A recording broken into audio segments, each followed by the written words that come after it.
Hello, I'm Otto, and welcome back to Dyson Sphere program. So in the last episode, we talked about the advanced mining machine and how you can use it as is, or how you can increase the mining speed at the cost of a lot of extra power.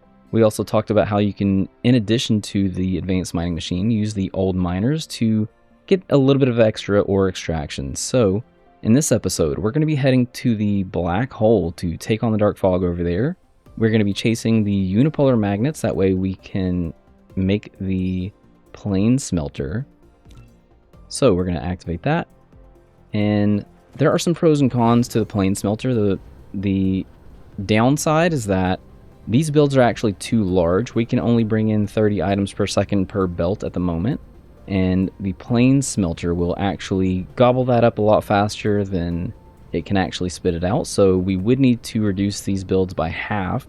These builds would be perfectly acceptable in the late game when we can bring stacked belts out of the ILS, but if we're going to be using them, we are going to be cutting a lot of these builds in half. So we now have that, and I did go ahead and set up an early section for this, so I do have a spot over here for this. I also added the quantum chemical plant. So now that we have this, we can add in the plane smelter there. I have also set this up so we are already requesting in everything that we need, and that includes the unipolar magnets. I'm going to set this to, we're going to go to like 1,000 because we're going to need quite a lot of these. Okay, so some other things that I did. One, I did go ahead and tap pretty much all of the veins in our solar system. I didn't quite fill out the Zybel solar system. I pretty much only went to the one planet and put an advanced mining machine on every single one of those. So the resources in our galaxy are on their way to being fully consumed. I have also added in the destroyer build. We are a little bit short on some things at the moment, but I have started collecting these. We're almost certainly not going to take on the hive once we get to the black hole, and the reason why is because it is pretty large. Both of the hives over there have quite a bit of, well, let's just take a look. You can kind of see they are fully loaded, and we are just not going to have enough energy to take this on. We probably could just bully our way through it and, kind of poke at it and come back and try to take on a little bit more after we get some energy, but that would take quite a bit of time. That's probably not something we'll take care of until after we beat the game, assuming that we continue on after that. Anyways, I also added in some builds for these throwables. I think these things are fantastic. So we already had this down, and I went ahead and researched both of the next ones. So we do have some of these. I think it's absolutely amazing to be able to just lob these at the dark fog, and I am looking forward to seeing how much damage it does. I'm going to bring some missiles with us too, so whichever one you prefer is totally up to you. These will shoot farther, and I'll just call them grenades, will do considerably more damage. So yeah, you could have also gone ahead and researched up to this one, and maybe even the gravity set. It's totally up to you. At some point, I might consider upgrading the implosion cannon. What is it? High explosive shell set and crystal shell sets in the future.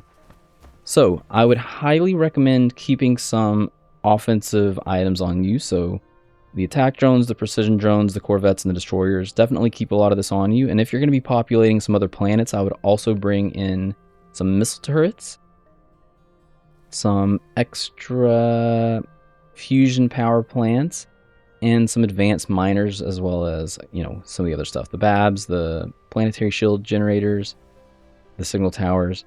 Also, since the trip is going to be way too long for us to have in one go, we can only travel something like 20 to 22 light years at a time at this point in time, with some of basically all the research that we were able to get with the Mecha Core and the engine drive. I guess I can upgrade this as well. I'm going to be stopping along the way to add in some orbital collectors to... we're going to go to Sodalberry, where our dark fog farm is, and that is on the way to the black hole. So I'm going to stop by there. We are going to need some extra hydrogen in the near future, and this one has quite a bit. Nearly 1 per second is pretty good. So I'll be stopping by there and tapping the gas giant. Okay, so that is what is on the agenda for this episode. We are going to take on the dark fog on the planet that is at the black hole. There's only one.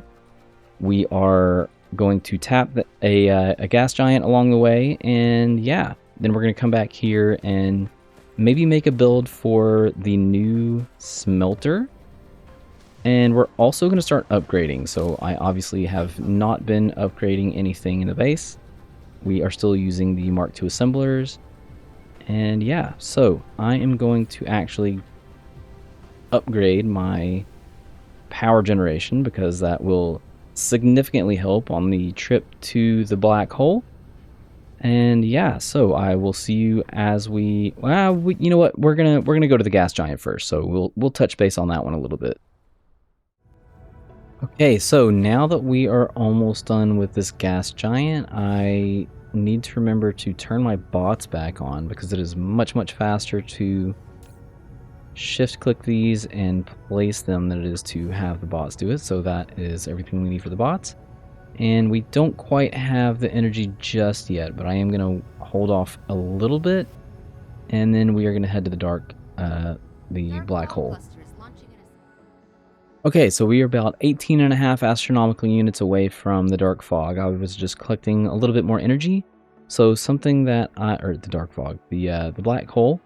So something that I would suggest is, if you wanted the achievement for getting 12 bases to attack you at the same time, this is a very good time to do that. The planet we are heading for has 14 dark fog bases on it. Wow. So we are going to head there, and we are going to warp the rest of the way. We're going to place down some power and wait until all the dark fog attack us, and then we will begin our assault. Okay, so we have arrived, and we are looking for somewhere. This is probably a good spot. So we are going to touch down somewhere the dark fog won't get to us right away. We are going to switch to space, and we're going to allow our fleet to attack the relay stations. So we want them to stop getting power from the hives that are in space. They are going to both send attack units, and that's okay. That is not that big of a deal. Our fleet will take care of that. But at this point, I'm going to disable them. They will show back up, or they will show up again when the assault arrives. So I'm going to place a couple of the mini fusion power plants and prepare to start collecting some energy from it. Oh, I disabled my bots earlier for the gas giants, so yeah, don't forget to re-enable that. And then I'm going to give each of these a fuel source.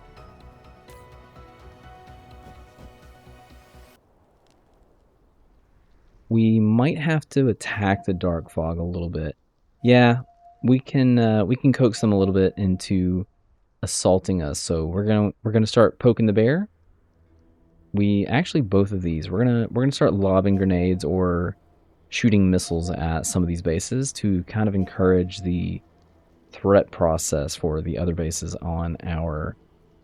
Yeah, we can get rid of that noise, thank you. Yeah, to encourage the other bases to attack. So I'm going to activate my grenades. I love these things. This is so awesome. And I'm going to wind that up and lob those out.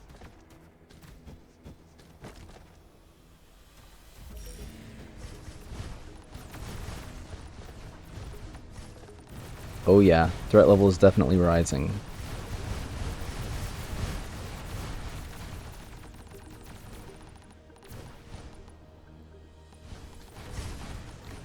I do believe they need some more coaxing. So, there's two reasons why I'm attacking them. One, as they start to create more of the raiders that are coming to attack, they are using up energy, so we are depleting their energy a little bit, so these two bases will be the first ones to kind of turn off. We're kind of looking in the distance. You can see how some of these are a little bit darker. We are aiming for them to stop producing more of the raiders. Man, these grenades are so awesome. I'm so glad they added thrown weapons to the game. Like, just annihilates every single one of them.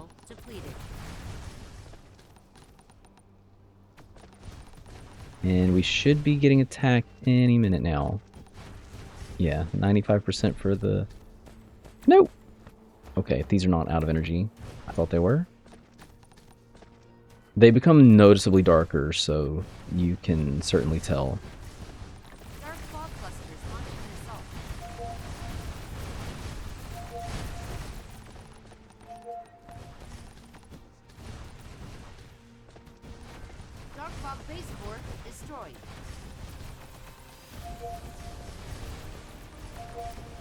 And I believe that is the other 12 that is coming to attack us. So yeah, we have... Again, if you don't have that achievement, that is an easy one to get at this point in time. Assuming that you think this part is easy. If you have these grenades, it is most certainly a lot easier. I did also say that you could bring the missiles with you, so we're going to poke a little bit with the missiles as well.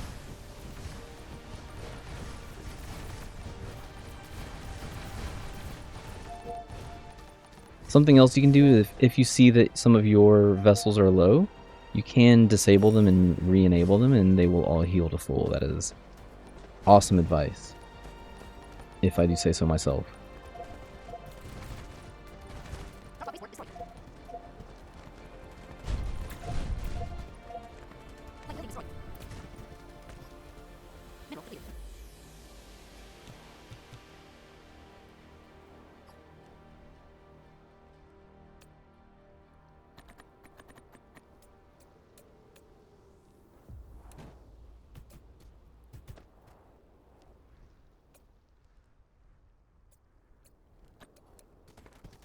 Okay, and I did say that, like I said, you can use the missiles, the missile turrets as well, so we can shoot from quite a far distance away. This is much, much safer. It does do a lot less damage though, so you will have to rely on your little buddies here to take care of the raiders that are incoming, but that is perfectly fine.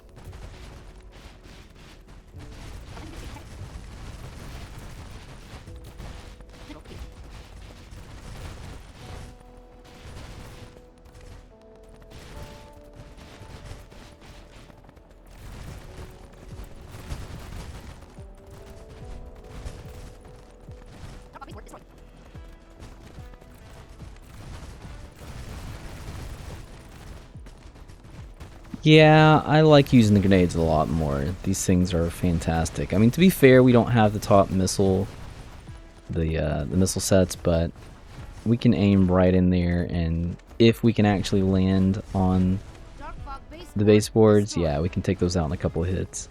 Which does get harder over time, because as you destroy these, the other ones will actually level up, but if we were stronger, which would be kind of a late game thing, this would be a perfect time to go attack one of the hives. They would start to run out of energy as you went and attack the hives, so we are just kind of poking around because we're not taking out the hives. They are a bit too advanced for us, so yeah.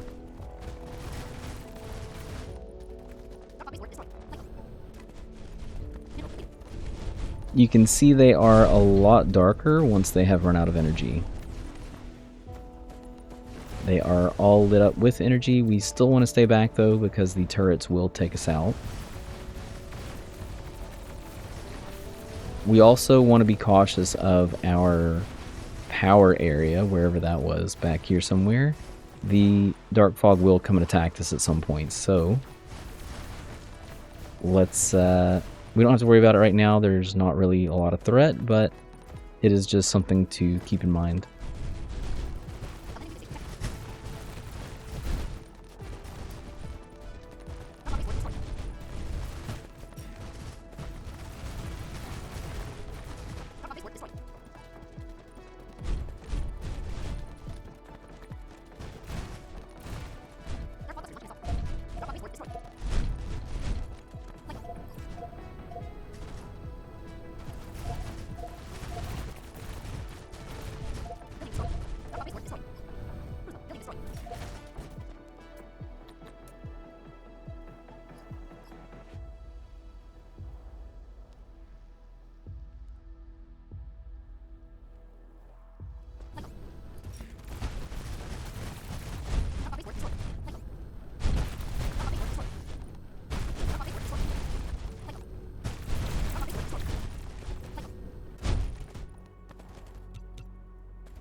Okay, so now that the dark fog bases have been taken care of on this planet, we need to look and see where do we want to set up operations.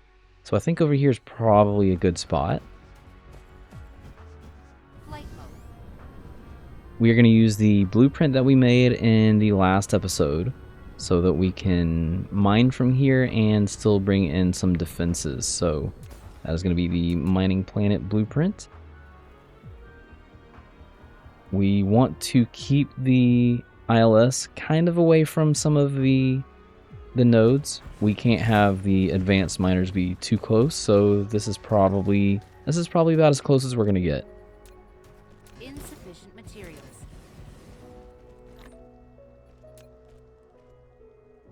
Too close to the logistics station, so in here is good. Alright, so there's 15. We're going to go ahead and do that. We can connect this to our thing. Why is this not requesting in? Uh-oh. Yeah, I must have cleared a setting or something. Whatever, it is what it is. Alright, so let's get this set up. I've also added in a blueprint to have a little bit of a defensive cover. So let's find a meridian. This is good. So all this is going to do is it's going to place a signal tower on the north and the south pole, which is what we discussed in the last episode. And then it's going to place a shield generator in each of the 4 locations in the northern hemisphere and 4 locations in the southern hemisphere. This is 36 degrees on the south side and 36 degrees on the north side. That is all we need to completely remove the ability for the relay stations to show up. So we are going to go ahead and go through and add these in.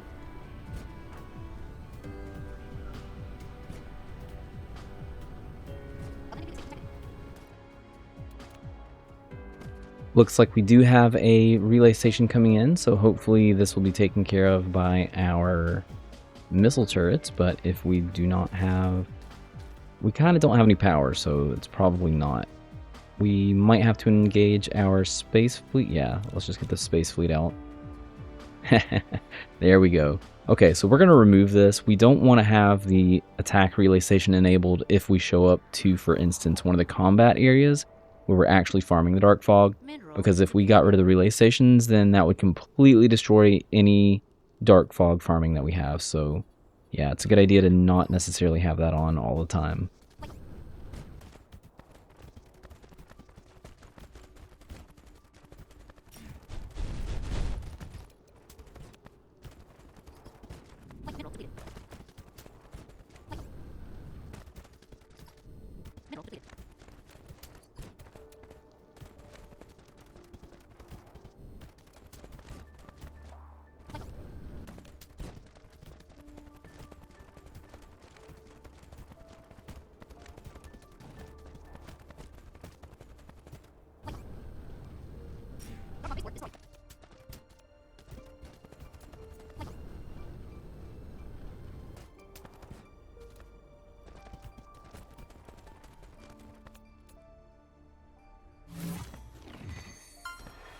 Yay, we've mined some unipolar magnets. Okay, so our power is very rapidly growing. That means the defenses will start to slowly spread with the shield generators.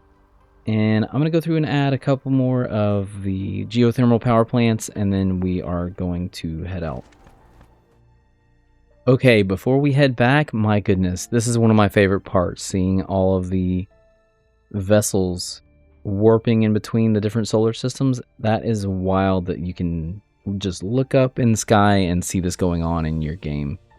This place is massive, and yeah, that is quite the sight to see, especially when you have many different planets and solar systems all kind of like, you know, you've got some things being crafted on one and being mined, and they're all just kind of like interlocking with the vessels. That is, it's shocking the first time that you look up and see like a whole network of vessels flying around. It is awesome. I love this game. Okay, we have arrived back home to Higara, our home.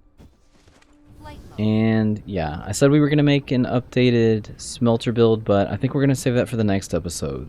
So to finish off this episode, we are going to upgrade all of the assembling machines and...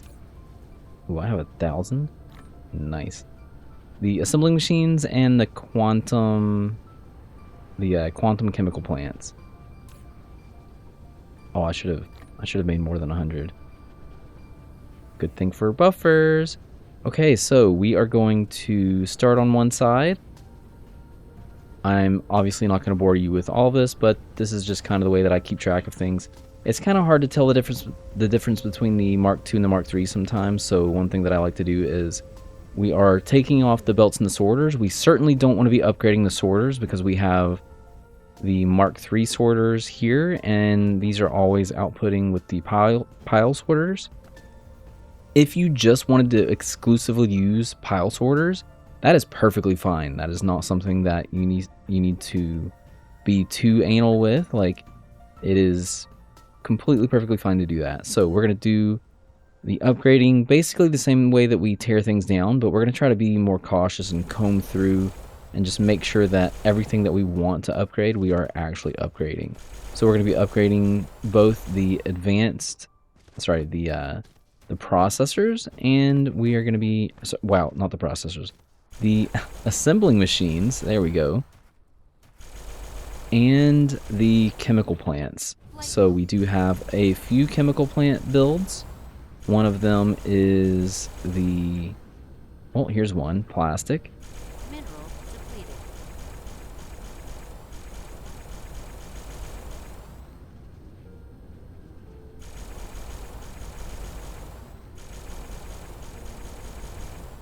Okay, so that is enough of me upgrading. In the next episode, we are going to make a new build for the smelter. If it was me, I probably wouldn't. I would just leave the ones that are here and just upgrade those and wait for the end game. But the goal of this guide is largely to just beat the game. It's not to necessarily get into what we do with the end game. I will have a little bit of a sneak peek on, like, once we actually end the game or end the playthrough. I will continue on and just kind of show you, like, maybe a little bit of what's to come and what all you can do. So that is going to be it for me for this episode. In the next episode, we're going to start by making a new smelter build, and then we're going to go through the production tab and really start ramping things up. Obviously, we are running out of space on this planet, which is not really a big deal, and I'm not even too concerned about filling in this space at the moment, or filling in this layer up here. We have 3 other planets that we can use, so we are going to head to, yeah, let's just make this official.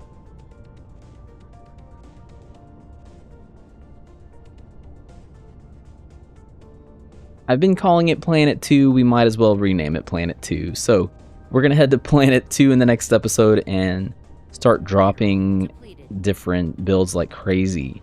So hopefully in between this episode and the next, I'll be able to upgrade or update a lot of the blueprints. I'm going to have a separate section for blueprints, so these were all mid-game blueprints.